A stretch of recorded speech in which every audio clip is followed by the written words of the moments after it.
ಎಲ್ರಿಗೂ ನಮಸ್ಕಾರ ಸ್ನೇಹಿತರೆ, ಅಡುಗೆ ಚಾನಲ್ಗೆ ಸ್ವಾಗತ. ತುಂಬ ದಿನದ ಮೇಲೆ ಅಡುಗೆಯನ್ನು ತೋರಿಸ್ತಾ ಇದ್ದೀನಿ.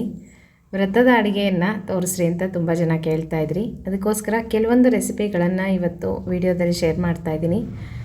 ನನಗೆ ಸ್ವಲ್ಪ ಬ್ಯುಸಿ ಇರೋ ಕಾರಣ ವೀಡಿಯೋಸ್ ಹಾಕಲಿಕ್ಕೆ ಆಗ್ತಾಯಿಲ್ಲ ಸ್ನೇಹಿತರೆ. ಹಬ್ಬಗಳು ಬರ್ತಾಯಿದೆ, ತುಂಬ ಕೆಲಸ ಇದೆ. ಹಾಗಾಗಿ ಸ್ವಲ್ಪ ದಿನ ಮತ್ತೆ ವೀಡಿಯೋಸ್ನ ಕಂಟಿನ್ಯೂ ಮಾಡ್ತೀನಂತೆ. ಈಗ ವ್ರತಕ್ಕಾಗಿ ಮಾಡುವಂಥ ಅಡುಗೆಗಳಲ್ಲಿ ಮೊದಲನೇದಾಗಿ ನಾನೊಂದು ಚಟ್ನಿನ ತೋರಿಸ್ತಾ ಇದ್ದೀನಿ. ಕಡಲೆಬೇಳೆ ಉದ್ದಿನಬೇಳೆ ಹಾಕಿ ಮಾಡ್ತಕ್ಕಂಥ ಚಟ್ನಿ. ಈ ಚಟ್ನಿಯನ್ನು ದೋಸೆಗೆ, ಇಡ್ಲಿಗೆ ಬಳಸ್ಕೋಬೋದು. ಇಡ್ಲಿ, ದೋಸೆ ಎಲ್ಲವನ್ನು ಮಾಡ್ಕೋಬೋದು. ಅಂದರೆ ಮೆಂತ್ಯ ಹಾಕಬಾರ್ದು, ಅಕ್ಕಿ ಉದ್ದಿನಬೇಳೆ ಎಲ್ಲ ಹಾಕಿ ಮಾಡ್ಕೋಬೋದು.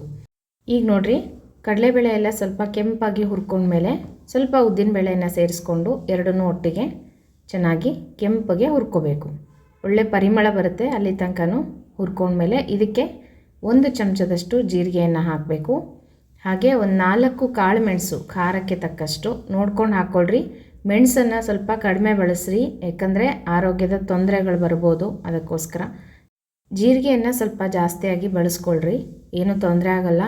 ಮತ್ತು ಮೆಣಸು ಅಂದರೆ ಹೀಟ್ ಆಗಿಬಿಡುತ್ತೆ, ಆಮೇಲೆ ಗ್ಯಾಸ್ಟ್ರಿಕ್ ಆಗಿಬಿಡುತ್ತೆ. ಅದಕ್ಕೋಸ್ಕರ ನೋಡಿರಿ, ಹೀಗೆ ಎಲ್ಲವನ್ನು ಹುರ್ಕೊಂಡಾದಮೇಲೆ ಮಿಕ್ಸಿ ಜಾರ್ಗೆ ಹಾಕ್ಕೊಂಡು ಒಣಕೊಬ್ಬರಿಯನ್ನು ಸಹ ಸೇರಿಸ್ಕೋಬೋದು. ಹಸಿ ಕಾಯಿ ತುರಿ ಯಾರು ತಿಂತೀರಾ, ಯಾವ ಮಟ್ಟಕ್ಕೆ ಬರುತ್ತೆ ಅವ್ರು ಬಳಸ್ಕೋಬೋದು. ಬರದೇ ಇರೋರು ಒಣಕೊಬ್ಬರಿಯನ್ನು ಬಳಸ್ಬೋದು.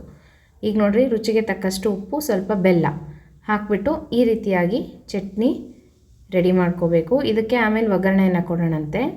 ಈಗ ಚಟ್ನಿ ರೆಡಿ ಆಯಿತು. ಈಗ ಮಜ್ಜಿಗೆ ಹುಳಿ ಹೇಗೆ ಮಾಡ್ಕೊಳ್ಳೋದು ಅಂತ ತೋರಿಸ್ತೀನಿ ನಿಮಗೆ. ಹುಳಿ ಮಜ್ಜಿಗೆ ಇತ್ತಂದರೆ ಹಾಕ್ಕೊಳ್ರಿ, ಇಲ್ಲಾಂದರೆ ಫ್ರೆಶ್ ಆಗಿರೋ ಮೊಸರನ್ನ ತೊಗೊಂಡು ಸ್ವಲ್ಪ ಈ ರೀತಿ ಕಡಿದು ಬಿಡಬೇಕು. ಮಜ್ಜಿಗೆ ಹುಳಿ ಅಂತಾರೆ, ಮಜ್ಜಿಗೆ ಪೊಳ್ದೆ ಅಂತಾರೆ, ನೀವೇನಂತೀರೋ ನೋಡ್ಕೊಳ್ರಿ. ನೋಡಿರಿ, ಹೀಗೆ ಮಜ್ಜಿಗೆ ಎಲ್ಲ ಮಾಡ್ಕೊಂಡ್ಮೇಲೆ ಇದಕ್ಕೆ 1 ಚಮಚದಷ್ಟು ಕಡಲೆ ಹಿಟ್ಟನ್ನು ಸೇರಿಸ್ತದೆ. ನೀವು ಎಷ್ಟು ಜನಕ್ಕೆ ಮಾಡ್ತೀರೋ ನೋಡಿಕೊಂಡು ಕಡಲೆ ಹಿಟ್ಟನ್ನು ಹಾಕ್ಕೊಳ್ರಿ.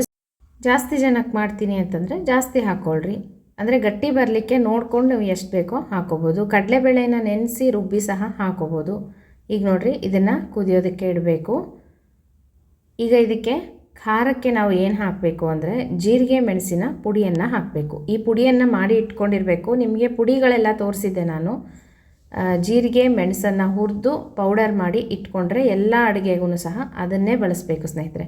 ನೋಡಿರಿ, ಹೀಗೆ ಒಂದು ಕುದಿ ಬಂದ ಮೇಲೆ ಇದಕ್ಕೆ ರುಚಿಗೆ ತಕ್ಕಷ್ಟು ಉಪ್ಪನ್ನು ಹಾಕಿ ಇದನ್ನು ಇಳಿಸ್ಕೊಂಡ್ಬಿಡೋದು ಅಷ್ಟೇ. ಕೊನೆಯದಾಗಿ ಒಗ್ಗರಣೆಯನ್ನು ಕೊಡೋದು. ಈ ಒಂದು ಶಾಖವ್ರತದಲ್ಲಿ ಒಗ್ಗರಣೆ ಮಾಡುವಾಗ ಸ್ವಲ್ಪ ತುಪ್ಪದಲ್ಲಿನೇ ಮಾಡಿರಿ, ರುಚಿ ಚೆನ್ನಾಗಿರುತ್ತೆ. ಎಣ್ಣೆಗಿಂತನೂ ತುಪ್ಪದಲ್ಲಿ ಒಗ್ಗರಣೆ ಮಾಡಿದ್ರೆ ರುಚಿ ಜಾಸ್ತಿ ಇರುತ್ತೆ. ಹಾಗಾಗಿ ಯಾರು ಸಾಸಿವೆ ಬಳಸ್ತೀರೋ, ರಾಯರ ಮಠದವರು ಸಾಸಿವೆಯನ್ನು ಬಳಸ್ತಾರೆ, ಹಾಗಾಗಿ ಸಾಸಿವೆ ಹಾಕೋಬೋದು ಒಗ್ಗರಣೆಗೆ. ಮಿಕ್ಕವರು ಜೀರಿಗೆಯನ್ನು ಹಾಕೋಬೇಕಾಗತ್ತೆ. ಕೆಲವೊಂದು ಮಠಗಳಿಗೆ ಕೆಲವೊಂದು ಪದಾರ್ಥಗಳು ಬರುತ್ತೆ, ಕೆಲವೊಂದು ಬರೋದಿಲ್ಲ.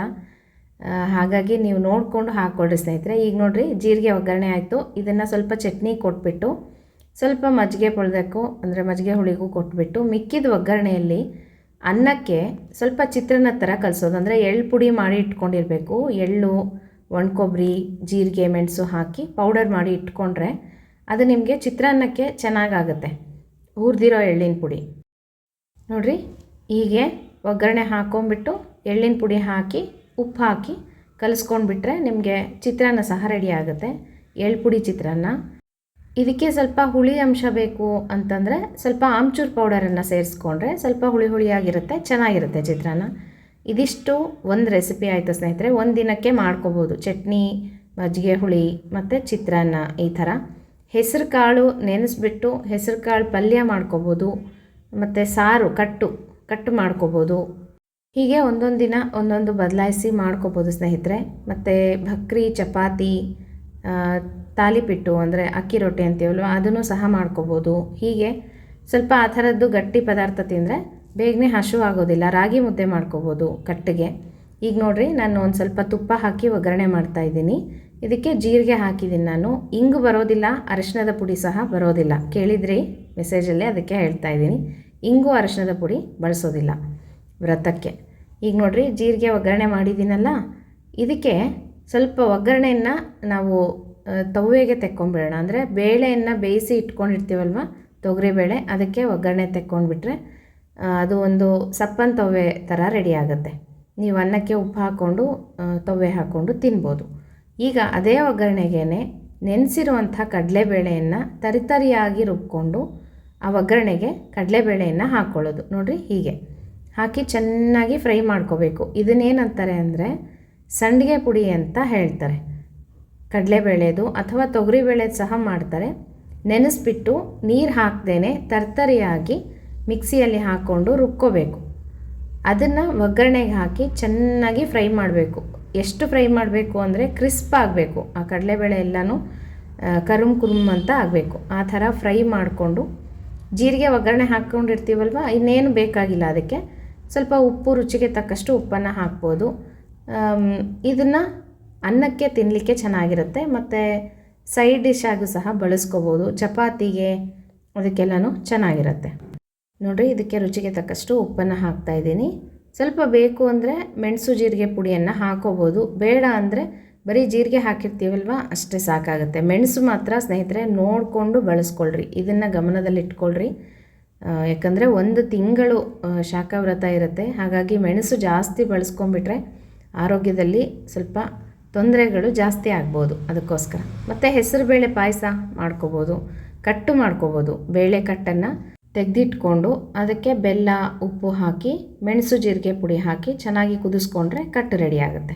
ಈ ರೀತಿ ಈಗ ಇನ್ನೊಂದೆರಡು ಅಡುಗೆ ನೋಡೋಣ ಸ್ನೇಹಿತರೆ. ಇದು ಉದ್ದಿನ ಹಿಟ್ಟು ಮಾಡ್ಕೊಳ್ಳೋದು ಹೇಗೆ ಅಂತ ತೋರಿಸ್ತೀನಿ. ಅನ್ನಕ್ಕೆ ಚೆನ್ನಾಗಿರುತ್ತೆ. ಚಪಾತಿಗೆ ಮತ್ತು ಇಡ್ಲಿಗೆ, ಭಕ್ರಿಗೂ ಸಹ ಬಳಸ್ಕೋಬೋದು. ಇದು ಉದ್ದಿನ ಹಿಟ್ಟು. ಉದ್ದಿನಬೇಳೆ ಮಿಕ್ಸಿಗೆ ಹಾಕ್ಕೊಂಡು ಮನೆಯಲ್ಲಿ ಹಿಟ್ಟು ಮಾಡ್ಕೋಬೋದು. ಅಥವಾ ಉದ್ದಿನ ಹಿಟ್ಟು ಅಂತಲೇ ಅಂಗಡಿಯಲ್ಲಿ ಸಿಗುತ್ತೆ. ಅದನ್ನು ತಂದಿಟ್ಕೊಂಡ್ರೆ ನೀವು ಯಾವಾಗಾದರೂ ಹಿಟ್ಟು ಮಾಡ್ಕೊಳ್ಳೋದಕ್ಕೆ ಚೆನ್ನಾಗಿರುತ್ತೆ. ಉದ್ದಿನ ಹಿಟ್ಟು ಅಂತ ಹೇಳಿದ್ರೆ ಕೊಡ್ತಾರೆ. ಅಥವಾ ನೀವೇ ಮನೆಯಲ್ಲಿ ಉದ್ದಿನ ಬೇಳೆಯನ್ನು ಮಿಕ್ಸಿಗೆ ಹಾಕ್ಕೊಂಡು ಜರಡಿ ಮಾಡಿಕೊಂಡು ಸಣ್ಣದಾಗಿ ನೈಸಾಗಿ ಪೌಡರ್ ಮಾಡಿ ಇಟ್ಕೊಳ್ಳೋದು. ಇದು ಕಡಲೆ ಹಿಟ್ಟು, ಕಡಲೆಬೇಳೆ ಹಿಟ್ಟು. ನಾವು ಬೋಂಡಾ ಬಜ್ಜಿ ಎಲ್ಲ ಮಾಡ್ತೀವಲ್ವ ಅದೇ ಹಿಟ್ಟು. ಕಡಲೆ ಹಿಟ್ಟು, ಉದ್ದಿನ ಹಿಟ್ಟು, ಇದೆರಡು ಹಿಟ್ಟುಗಳನ್ನು ಮಾಡ್ಕೋಬೋದು. ಇದಕ್ಕೆ ಏನು ಮಾಡಬೇಕು ಅಂತಂದರೆ ಮೊಸರನ್ನು ಹಾಕಬೇಕು. ಫಸ್ಟ್ ಉಪ್ಪು ಹಾಕ್ತಾಯಿದ್ದೀನಿ. ರುಚಿಗೆ ತಕ್ಕಷ್ಟು ಉಪ್ಪನ್ನು ಹಾಕೋಬೇಕು. ಸ್ವಲ್ಪ ಶಾಖಾವೃತದ ಅಡುಗೆಯನ್ನು ಮಾಡುವಾಗ ಉಪ್ಪು ಸ್ವಲ್ಪ ಕಡಿಮೆ ಬಳಸ್ರಿ ಸ್ನೇಹಿತರೆ. ಯಾಕಂದರೆ ಉಪ್ಪು ಅನಿಸ್ಬಿಡುತ್ತೆ ಅಡುಗೆ ಎಲ್ಲ. ಅದಕ್ಕೋಸ್ಕರ ಉಪ್ಪು ಸ್ವಲ್ಪನೇ ಹಾಕ್ಕೊಳ್ರಿ. ಸ್ವಲ್ಪ ನಾನಿಲ್ಲಿ ಜೀರಿಗೆ ಮೆಣಸಿನ ಪುಡಿಯನ್ನು ಹಾಕ್ತಾಯಿದ್ದೀನಿ. ನೀವು ಬೇಕು ಅಂದರೆ ಹಾಕೋಬೋದು, ಇಲ್ಲಾಂದರೆ ಸ್ಕಿಪ್ ಮಾಡ್ಕೋಬೋದು. ಈಗ ಇದಕ್ಕೆ ಮೊಸರು ಹಾಕ್ಕೋಬೇಕು. ಚೆನ್ನಾಗಿ ಗಟ್ಟಿ ಇರುವಂಥ ಮೊಸರನ್ನ ಹಾಕ್ಕೊಂಡು ಕಲಿಸ್ಕೊಂಬಿಟ್ರೆ ಉದ್ದಿನ ಹಿಟ್ಟು ಮತ್ತು ಇದು ಕಡಲೆ ಹಿಟ್ಟು ಅಂತಲೇ ಕರೀತಾರೆ, ಹಿಟ್ಟು ರೆಡಿ ಆಗುತ್ತೆ. ಇದಕ್ಕೆ ನೀವು ಒಂದು ಜೀರಿಗೆ ಒಗ್ಗರಣೆ ಕೊಟ್ಕೊಂಡ್ಬಿಟ್ರೆ ಅನ್ನಕ್ಕೆ ಕಲಿಸ್ಕೊಂಡು ತಿನ್ನಲಿಕ್ಕೆ ಚೆನ್ನಾಗಿರುತ್ತೆ. ಮತ್ತು ನೀವು ಚಪಾತಿಗೆ ಸ್ವಲ್ಪ ನೀರಾಗಿ ಮಾಡಿಕೊಂಡ್ರೆ ಇಡ್ಲಿಗೂ ಸಹ ಬಳಸ್ಕೋಬೋದು. ಇಡ್ಲಿ, ಚಪಾತಿ, ಪಡ್ಡು, ಭಕ್ರಿ, ರಾಗಿ ಮುದ್ದೆ, ರಾಗಿ ರೊಟ್ಟಿ, ರಾಗಿ ದೋಸೆ ಎಲ್ಲನೂ ಮಾಡ್ಕೋಬೋದು. ಮೆಂತ್ಯ ಮಾತ್ರ ಬಳಸಬೇಡ್ರಿ. ದೋಸೆ ಮಾಡೋವಾಗ, ಇಡ್ಲಿ ಮಾಡೋವಾಗ ಮೆಂತ್ಯ ಹಾಕ್ತೀವಲ್ವ ಅದನ್ನು ಹಾಕಬಾರ್ದು ಅಷ್ಟೇ. ಈಗ ಇದಕ್ಕೆ ಸ್ವಲ್ಪ ತುಪ್ಪದ ಒಗ್ಗರಣೆಯನ್ನು ಕೊಡ್ತಾಯಿದ್ದೀನಿ. ಸ್ನೇಹಿತರೆ, ಇನ್ನೇನೇನು ಅಡುಗೆ ಮಾಡ್ಕೋಬೋದು ಶಾಖಾವೃತದಲ್ಲಿ ಅಂತಂದರೆ ಇನ್ನೂ 15 ದಿನ ಇದೆ ಸ್ನೇಹಿತರೆ. ಕೆಲವರೆಲ್ಲ ಕೇಳ್ತಾ ಇದ್ರಿ ಯಾವಾಗ ಮುಗಿಯುತ್ತೆ ಅಂತ ಹೇಳಿ. ಮುಂದಿನ ದ್ವಾದಶಿಗೆ ನಾವು ದಧಿವ್ರತವನ್ನು ಪ್ರಾರಂಭ ಮಾಡಬೇಕು. ಆವತ್ತಿಂದ ಮೊಸರು ಬರೋದಿಲ್ಲ. ಮಜ್ಜಿಗೆಯನ್ನು ಬಳಸ್ಬೋದು. ಯಥಾ ರೀತಿ ಮಾಮೂಲಿ ಅಡುಗೆಯನ್ನು ಮಾಡಿಕೊಂಡು ತಿನ್ಬೋದು. ಎಲ್ಲ ಬರುತ್ತೆ. ಹಸಿಮೆಣಸಿನ್ಕಾಯಿ, ಕರಿಬೇವಿನ ಸೊಪ್ಪು, ಕೊತ್ತಂಬರಿ ಎಲ್ಲ ಬರುತ್ತೆ. ಮೊಸರು ಮಾತ್ರ ಬರೋದಿಲ್ಲ.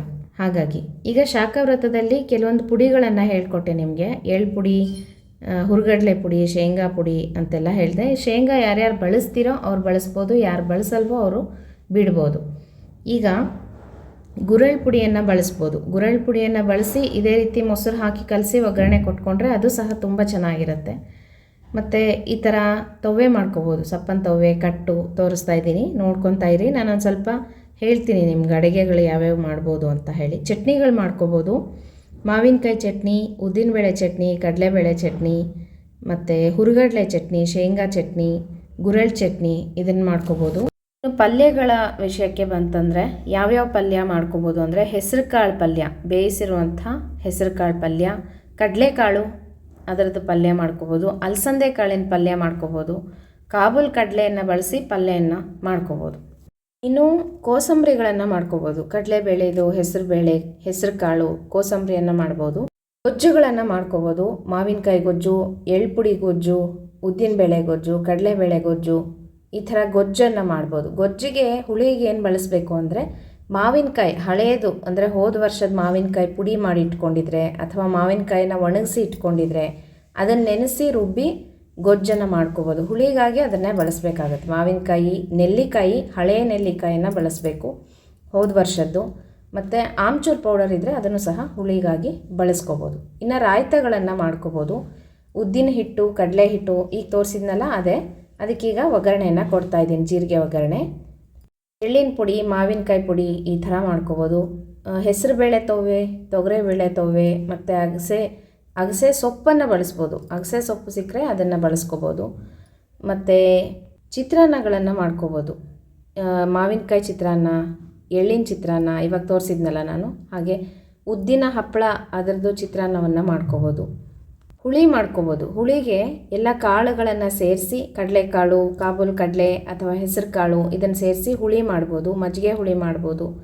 ತೊಗರಿಬೇಳೆ ಸಂಡಿಗೆ ಹುಳಿ ಮಾಡ್ಬೋದು, ಸಂಡಿಗೆ ಗೊಜ್ಜು ಅಂತೀವಲ್ವ ಆ ಥರ ಮಾಡ್ಕೋಬೋದು. ಮಾವಿನಕಾಯಿ ಸಾರು, ಹೆಸರುಬೇಳೆ ಕಟ್ಟಿನ ಸಾರು, ತೊಗರಿಬೇಳೆ ಕಟ್ಟಿನ ಸಾರು, ಕಾಳುಗಳನ್ನೆಲ್ಲ ಸೇರಿಸಿ ಪಲ್ಯ ಮಾಡಿಕೊಂಡು ಅದನ್ನು ಕಟ್ಟನ್ನು ತೆಕ್ಕೊಂಡು ಅದರ ಸಾರನ್ನು ಮಾಡ್ಕೋಬೋದು.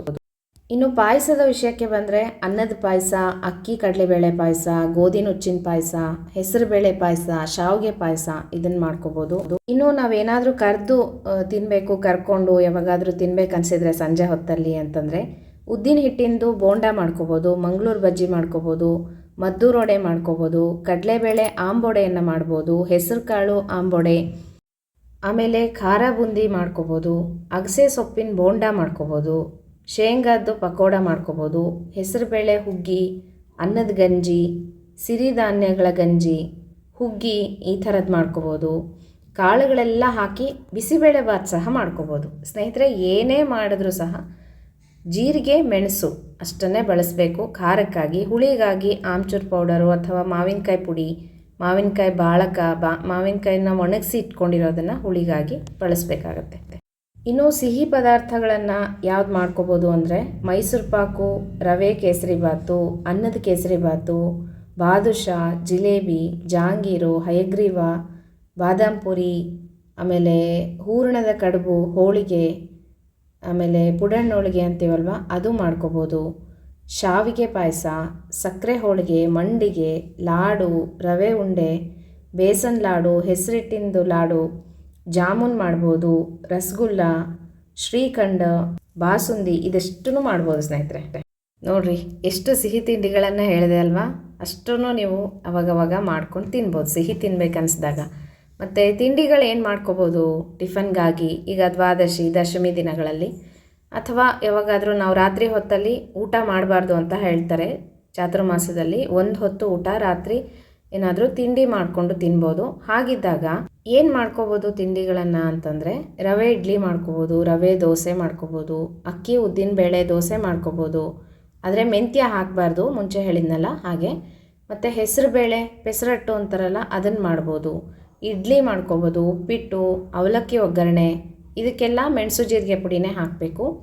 ಮತ್ತು ಜೋಳದ ಭಕ್ರಿ, ಅಕ್ಕಿ ಹಿಟ್ಟಿಂದು ತಾಲಿಪಿಟ್ಟು ಅಂತೀವಲ್ವ ರೊಟ್ಟಿ ಅದನ್ನು ಮಾಡ್ಕೋಬೋದು. ರಾಗಿ ರೊಟ್ಟಿ ಮಾಡ್ಬೋದು, ರವೆ ರೊಟ್ಟಿ ಮಾಡ್ಬೋದು, ಚಪಾತಿ ಮತ್ತು ಪೂರಿ, ಹೆಸರುಬೇಳೆ ಅವಲಕ್ಕಿ ಹಾಕಿ ಹುಗ್ಗಿ ಮಾಡ್ಬೋದು, ಮೊಸರು ಅವಲಕ್ಕಿ ಕಲಿಸ್ಕೋಬೋದು, ಅರಳು ಬೆಲ್ಲ ಕಲಿಸ್ಕೋಬೋದು, ಮತ್ತು ಕೋಡ್ಬೇಳೆ, ನಿಪ್ಪಟ್ಟು, ಚಕ್ಲಿ ಇದನ್ನೆಲ್ಲನೂ ಮಾಡ್ಕೋಬೋದು. ಸ್ನೇಹಿತರೆ ಹೇಳಿದ್ನಲ್ಲ, ಒಂದನ್ನು ಐಟಮ್ನ ನಾವು ಮಾಡಿ ಇಟ್ಕೊಂಡು ಅಂದರೆ ಜೀರಿಗೆ ಮೆಣಸಿನ ಪುಡಿ ಮಾಡಿ ಇಟ್ಕೊಂಡ್ರೆ ಎಲ್ಲ ಅಡುಗೆಗೂ ಬಳಸ್ಕೋಬೋದು. ಅವಲಕ್ಕಿ, ಉಪ್ಪಿಟ್ಟು ಏನು ಮಾಡಿದ್ರೂ ಸಹ ಮೆಣಸು ಜೀರಿಗೆ ಪುಡಿಯನ್ನು ಹಾಕಿಯೇ ಮಾಡ್ಕೋಬೇಕಾಗತ್ತೆ. ಸ್ವಲ್ಪ ತುಪ್ಪ, ಹಾಲು, ಮೊಸರು, ಮಜ್ಜಿಗೆ, ಬೆಣ್ಣೆ ಇದನ್ನು ಯಥೇಚ್ಛವಾಗಿ ಬಳಸಬೇಕು. ಶಾಖವ್ರತದಲ್ಲಾಗಲಿ ದ್ವಿದಳ ವ್ರತದಲ್ಲಾಗಲಿ. ಯಾಕೆ ಅಂತಂದರೆ ಬಾಡಿ ಹೀಟ್ ಆಗೋದಕ್ಕೆ ಬಿಡೋದಿಲ್ಲ. ಮಜ್ಜಿಗೆ, ತುಪ್ಪ ಇದೆಲ್ಲ ಸ್ವಲ್ಪ ತಂಪು ಮಾಡುತ್ತೆ ಮೆಣಸು ಜಾಸ್ತಿ ತಿಂತಾಯಿದ್ರೆ. ಅದಕ್ಕೋಸ್ಕರ ಮೆಣಸನ್ನು ಜಾಸ್ತಿ ಬಳಸಬೇಡ್ರಿ. ನೋಡಿಕೊಂಡು ಹಿತಮಿತವಾದ ಆಹಾರವನ್ನು ಮಾಡಿಕೊಂಡು ತಿನ್ನಿರಿ ಸ್ನೇಹಿತರೆ. ಈ ಯಾರೆಲ್ಲ ವ್ರತ ಮಾಡ್ತಾ ಇದ್ದೀರೋ ಅವರು ಇನ್ನೂ 15 ದಿನ ನಂತರ ದಧಿ ವ್ರತ ಪ್ರಾರಂಭ ಆಗುತ್ತೆ. ಆಮೇಲೆ ಮಜ್ಜಿಗೆಯನ್ನು ಬಳಕೆ ಮಾಡಬೇಕಾಗತ್ತೆ. ಇನ್ನು ಎಲ್ಲ ಅಡುಗೆಗಳು ನಾರ್ಮಲಾಗಿ ನಾವು ಯಾವಾಗಲೂ ಹೆಂಗೆ ಮಾಡ್ಕೊತೀವೋ ಅದೇ ಥರನೇ ಮಾಡಿಕೊಂಡು ಊಟವನ್ನು ಮಾಡ್ಬೋದು. ದಧಿ ವ್ರತದಲ್ಲಿ, ಕ್ಷೀರ ವ್ರತದಲ್ಲಿ ಯಾವುದೇ ತೊಂದರೆ ಇಲ್ಲ. ಹಾಲಿನ ವ್ರತದಲ್ಲಿ ಹಾಲು ಬರೋದಿಲ್ಲ, ಕಾಯಿ ಹಾಲನ್ನು ಬಳಸ್ಬೋದು. ಈಗ ಕೆಲವು ಮಠಗಳಲ್ಲಿ ಕೊಬ್ಬರಿಯನ್ನು ಬಳಸ್ತಾರೆ, ಅಂದರೆ ಹಸಿ ಕೊಬ್ಬರಿಯನ್ನು ಬಳಸ್ತಾರೆ. ಕೆಲವು ಮಠಗಳಲ್ಲಿ ಒಣ ಕೊಬ್ಬರಿಯನ್ನು ಬಳಸ್ತಾರೆ. ಇದಿಷ್ಟು ಶಾಖವ್ರತದ ಅಡುಗೆಯನ್ನು ತೋರಿಸ್ರಿ ಅಂತ ತುಂಬ ಜನ ಕೇಳ್ತಾ ಇದ್ರಿ. ಅದಕ್ಕೋಸ್ಕರ ವಿಡಿಯೋ ಮಾಡಿ ಹಾಕಿದ್ದೀನಿ. ಕೆಲವೊಂದು ಐಟಮ್ಸ್ನ ನಿಮಗೆ ತೋರಿಸಿದ್ದೀನಿ ಹೇಗೆ ಮಾಡ್ಕೋಬೇಕು ಅಂತ. ಇನ್ನು ಯಾವ್ಯಾವುದು ಮಾಡ್ಕೋಬೋದು ಅಂತ ಸಹ ನಿಮಗೆ ಹೇಳಿದ್ದೀನಿ. ನೋಟ್ ಮಾಡಿ ಇಟ್ಕೊಳ್ರಿ. ನಿಮಗೆ ಸಾಧ್ಯವಾದದ್ದು ಮಾಡಿಕೊಂಡು ತಿನ್ಬೋದು. ಯಾಕಂದರೆ ದಿನಾ ಒಂದೇ ಥರ ಅಡುಗೆ ಅಂದ್ರೂ ಬೇಜಾರಾಗುತ್ತೆ. ಯಾಕಂದರೆ ಒಂದು ತಿಂಗಳು ತಿನ್ನಬೇಕಲ್ಲ, ಅದಕ್ಕೋಸ್ಕರ ಸ್ನೇಹಿತರೆ, ನೀವು ಭಕ್ರಿ, ಚಪಾತಿ ಈ ಥರದನ್ನು ಜಾಸ್ತಿ ಮಾಡಿಕೊಳ್ರಿ. ಯಾಕಂದರೆ ಹೊಟ್ಟೆ ತುಂಬುತ್ತೆ. ಆಮೇಲೆ ನೀವು ಬರೀ ಕಟ್ಟನ್ನು, ಮೊಸರನ್ನ ಅಥವಾ ಬೇಳೆ ಬೇಯಿಸಿರೋದು, ಚಪ್ಪಂತವೆ ಆ ಥರ ತಿಂದ್ರೂ ನಡೆಯುತ್ತೆ. ಭಕ್ರಿ, ಚಪಾತಿಗಳನ್ನು ಜಾಸ್ತಿ ಬಳಸ್ಕೊಳ್ರಿ. ಭಕ್ರಿ ಜಾಸ್ತಿ ಬಳಸ್ರಿ. ರಾಗಿ ಮುದ್ದೆ ಚೆನ್ನಾಗಿರುತ್ತೆ, ಕಟ್ಟಿಗೆ ತುಂಬ ಚೆನ್ನಾಗಿರುತ್ತೆ. ಈ ಥರ ಮಾಡ್ಕೊಳ್ರಿ ಸ್ನೇಹಿತರೆ.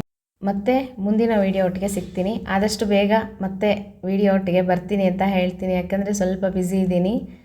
ಹಬ್ಬಗಳು ಬರ್ತಾ ಇದೆ, ವೀಡಿಯೋಸ್ ಹಾಕಬೇಕು ಆಧ್ಯಾತ್ಮವಾಣಿಯಲ್ಲಿ. ಅದಕ್ಕೋಸ್ಕರ ಸಮಯ ಮಾಡಿಕೊಂಡು ನಾನು ವೀಡಿಯೋಸ್ನ ಹಾಕ್ತೀನಿ ಸ್ನೇಹಿತರೆ. ಮತ್ತೆ ಸಿಗ್ತೀನಂತೆ. ಎಲ್ರಿಗೂ ನಮಸ್ಕಾರ.